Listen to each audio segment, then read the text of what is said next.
I almost missed this because we were on a different show, but I'm glad I didn't.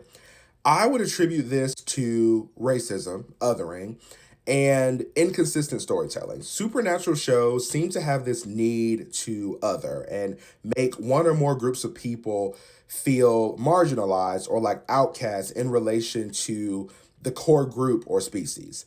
And this othering sort of runs through the DNA of a lot of our favorite supernatural shows. Think Harry Potter with the Wizarding World versus the Muggles, Shadowhunters with the Downworlders versus the Angels, the Vampire Diaries universe with the factions that exist between the witches, the wolves, and the vampires, Twilight with the vampires versus the wolves. There needs to be a fear of difference to set the stage for power imbalance and the defining of what's normal and what is labeled or can be labeled as dangerous or inferior in these universes, right? Specifically for Teen Wolf, I think it was part that marginalization to create that power imbalance, but also because the writing of supernatural characters was just kind of all over the place for this show, especially the characters that weren't werewolves.